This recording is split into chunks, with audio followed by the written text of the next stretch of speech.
নমস্কার বন্ধুরা। তো তোমরা সবাই জানো কালকে হাইকোর্টের ডিভিশন বেঞ্চে একটি রায় বেরিয়েছে। সেই রায় অনুযায়ী আমাদের যে প্রাক্তন বিচারপতি ছিলেন অভিজিৎ গাঙ্গুলি, তিনি একটি রায় দিয়েছেন 32,000 টিচার্সদের চাকরি বাতিলের জন্য। সেই রায়টিকেই আজ খারিজ করে দিলেন এই হাইকোর্টের যে ডিভিশন বেঞ্চে বিচার বেরিয়েছে, সেই বিচারে এই যে রায়টি ছিল সেটি খারিজ করে দেওয়া হয়েছে। তার পেছনে যুক্তি দেখানো হচ্ছে মানবিক কারণে। ঠিক আছে, মানবিক কারণ দেখিয়ে তাদের চাকরিটি বাতিল করার যে সিদ্ধান্তটি প্রথমে নেওয়া হয়েছিল সেটিকে খারিজ করা হলো। এবারে প্রশ্ন উঠছে যে মানবিক কারণ থেকেই যদি কোর্ট বিচার করা শুরু করে, তাহলে সেই মানবিক কারণ দেখিয়ে লাখ লাখ হাজার হাজার যে সমস্ত অপরাধীরা আছে তাদেরকেও ছেড়ে দেওয়া দরকার। কারণ মানবিক তো, মানবিক দিক থেকে দেখতে গেলে তাদের পরিবারে কি হবে সেই জিনিসটাও ভাবা দরকার। এরকম নানা রকম প্রশ্ন উঠছে। এই বিষয়টা নিয়ে আমরা তো ডিটেলস আলোচনা করব, কিন্তু তার আগে আমি তোমাদেরকে একটি ফটো দেখাতে চাই। এই যে সাইডে ফটোটি দেখছো, এটি হচ্ছে অভিজিৎ গাঙ্গুলির ফটো, একজন তৃণমূল কর্মী বানিয়েছেন এবং তিনি তার মুখে কালি লেপে দিয়েছেন, এরকম তিনি একটা ভাব দেখাতে চেয়েছেন এই ফটোটির মাধ্যমে। তো যে মানুষটিকে একসময় মানুষ ভগবান বলছিল, তিনি যে বিচার করেছেন সেটাকে ঐতিহাসিক রায় বলছিল, সেই মানুষটিকে বিরুদ্ধে আজকে নানা রকম এরকম ফটো সোশ্যাল মিডিয়াতে দেখতে পাওয়া যাচ্ছে আর তাকে নানা রকম ভাবে তিরস্কার করা হচ্ছে। তো আসলে কি এই অভিজিৎ গাঙ্গুলি এতটাই দোষী? তিনি যে রায়টা দিয়েছিলেন সেটা কোনো রাজনৈতিক কারণ থেকে দিয়েছিলেন? সেটা কি আদৌ ঠিক, না তার বিরুদ্ধে মিথ্যাচার করা হচ্ছে? আজকে ভিডিওটা আমরা সেটাও দেখবো। ঠিক আছে, কিন্তু দেখো আমি তোমাদের সাথে কিছু ডিসকাশন করতে চাই এই বিষয়টা নিয়ে। প্রথমে দেখো, এই যে রায়টি বেরিয়েছে, এই রায়টি নিয়ে কিন্তু প্রচুর মানুষের মনে প্রচুর প্রশ্ন চলে আসছে। প্রথমত যে কোশ্চেনটা সবার মাথায় আসছে, এই 32,000 টিচার্সদের যে চাকরি বাতিলের নির্দেশটা খারিজ করা হয়েছে, তাদের ঠিক আছে, তাদের পরিবারের কথা ভেবে সিদ্ধান্ত নেওয়া হয়েছে, কিন্তু যেটা প্রশ্ন উঠছে সেটা হচ্ছে তাহলে যে 26,000 যে শিক্ষকরা ছিল তাদের যে চাকরিটা বাতিল হলো, তো তাদের দিকটা কেন দেখা হলো না, বা তাদের মানবিক দিকটা কেন দেখা হলো না?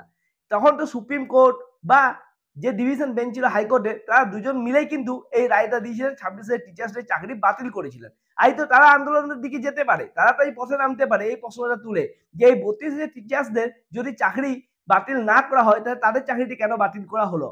এক্ষেত্রে সমাধান তো একটি দেখতে পাওয়া যাচ্ছে না। এই যে 26,000 টিচার্সদের চাকরি বাতিল গেছে, তাদেরকেও চাকরি ফিরিয়ে দিতে হবে। শুধুমাত্র চাকরি ফিরিয়ে দিলে হবে না, যারা ফ্রেশার্স আছে তাদের জন্য যে শূন্যপদ তৈরি হয়েছে সেগুলি তাদেরকে পরীক্ষা করতে দেওয়া হোক, এদের চাকরি ফিরিয়ে দেওয়া হোক, যেমন 32,000 টিচার্সদের চাকরি ফিরিয়ে দেওয়া হয়েছে। আর এটাও মানবতার খাতিরে বা মানবিক দিক থেকে করে দিতে পারে নাকি? তোমাদের কি মনে হয় তোমরাই বলো। দেখো, মানবিক দিক থেকে কোর্ট কিন্তু বিচার করে না, কোর্ট বিচার করে সাক্ষ্য প্রমাণ সব দিক থেকে। কিন্তু এখানে আমরা দেখতে পাচ্ছি, দেখো কোর্ট কিন্তু নিজেও মেনে নিচ্ছে, এই যে ডিভিশন বেঞ্চ মেনে নিচ্ছে যে প্রাতিষ্ঠানিক দুর্নীতি হয়েছে, এটাতেও দুর্নীতি হয়েছে।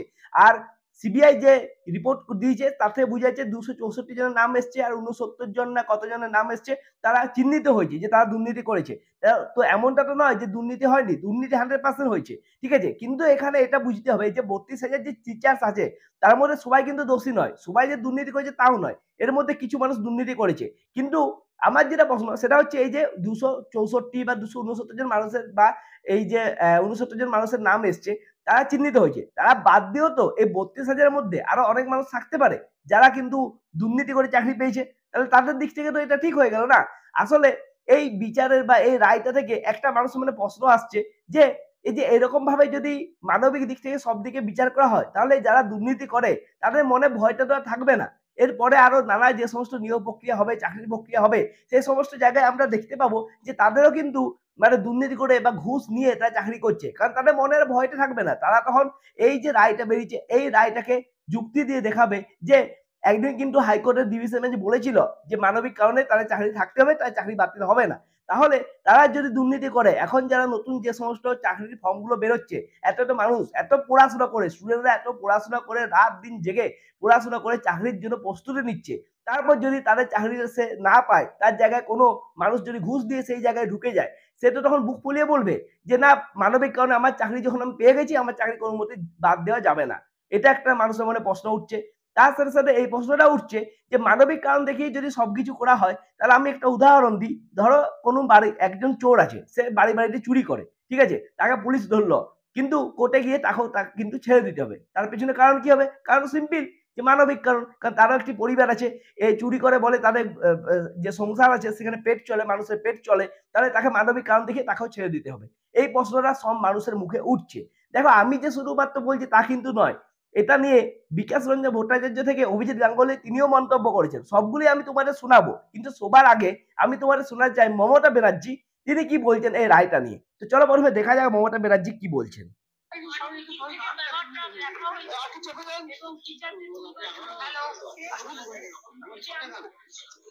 অভিজিৎ গাঙ্গুলি সেই সময় এই রায়কে দিয়েছে। আমার কোনো কথা কারোর সঙ্গে বলেনি। বিচারটা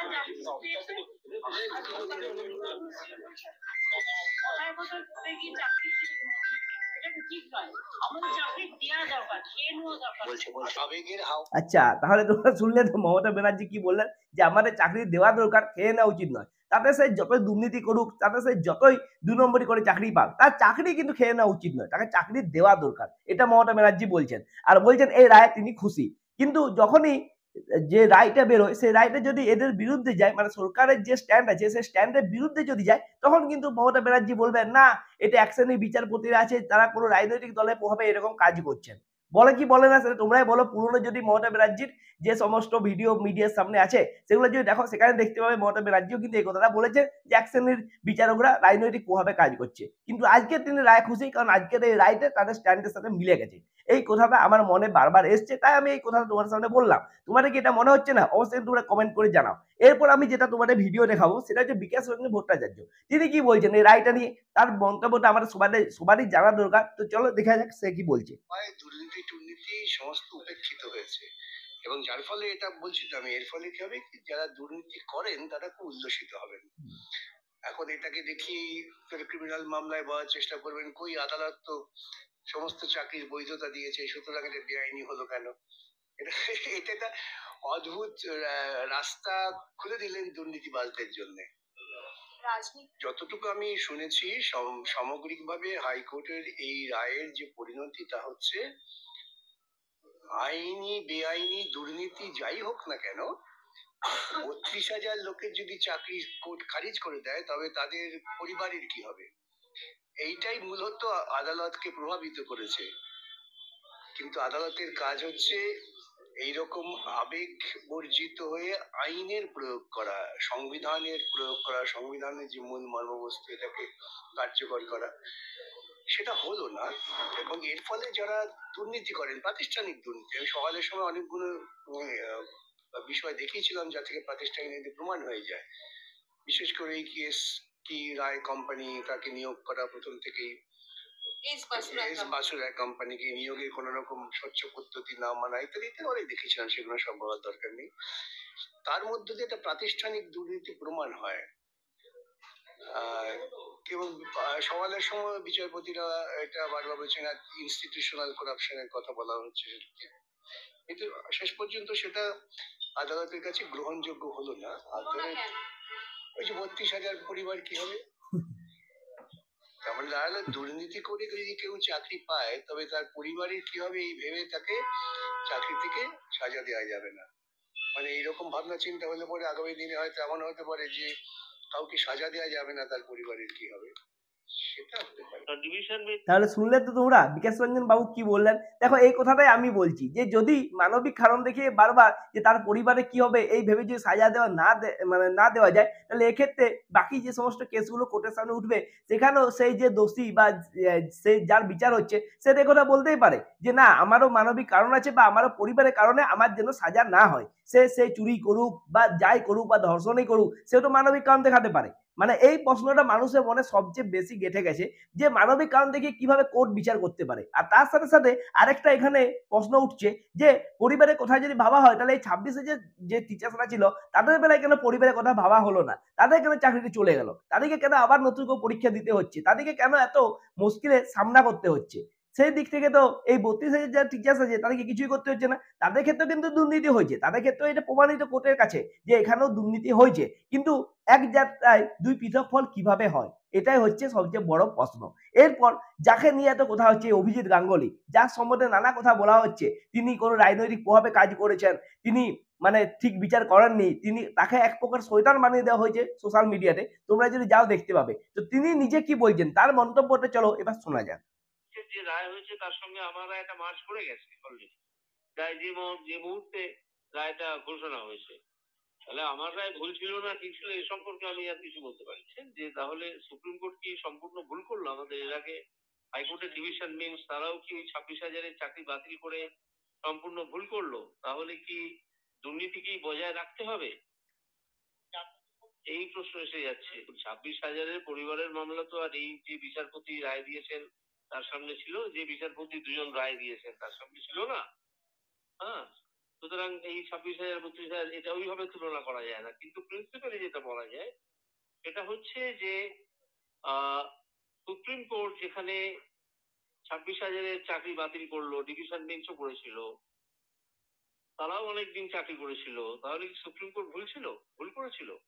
এই যে যুক্তি এই আজকের ডিভিশন বেঞ্চের রায় দেয়া হয়েছে, এই যুক্তিটাকে যদি আমরা মেনে চলি তাহলে সুপ্রিম কোর্ট ভুল করেছিল।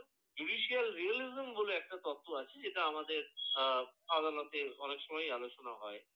সেটা বলে যে একজন জজ কি রায় দেবেন সেটা অন্যান্য অনেক ফ্যাক্টরের পাশাপাশি তার ব্যাকগ্রাউন্ড, সেই জজের যে ব্যাকগ্রাউন্ড সেটা দ্বারাও প্রভাবিত হয়। ঠিক আছে? যেমন আমি একটা নন কম্প্রোমাইজিং ব্যাকগ্রাউন্ড থেকে এসেছি, আমার কাছ থেকে যে রায় আমি দিয়েছিলাম সেটা অন্য কোনো রায় প্রত্যাশা করা কারোরই উচিত ছিল না। ঠিক আছে? এখন অন্য যারা রায় দিয়েছেন আজকে ডিভিশন বেঞ্চে তারা হয়তো অন্য অতটা নন কম্প্রোমাইজিং কোনো ব্যাকগ্রাউন্ড থেকে আসেননি। বা তারা হয়তো অনেক নরম, এই জন্য হয়তো দিয়েছেন, এটাও হতে পারে। আচ্ছা, তাহলে তোমরা অভিজিৎ গাঙ্গুলির মন্তব্যটা শুনলে। তারপর এই যে এনার এই মন্তব্যটা শোনার পর তোমাদের কি মনে হচ্ছে যে সেদিন যে অভিজিৎ গাঙ্গুলি রায়টা দিয়েছিলেন সেটা কি ভুল দিয়েছিলেন, না তিনি যে রায়টা দিয়েছিলেন সেটা সঠিক ছিল, আজকের যে রায়টা এলো সেটা এক প্রকার ভুল হয়েছে? সেটা অবশ্যই তোমরা কিন্তু কমেন্ট দিয়ে জানাতে পারো। এরপর দেখো, এই ভিডিওটা শেষ করার আগে আমি তোমাদের সাথে আরেকটা তথ্য শেয়ার করতে চাই। এই যে এই রায়টা এসছে, এই রায়ের বিরুদ্ধে যে সুপ্রিম কোর্টে মামলা হবে না তা কিন্তু নয়।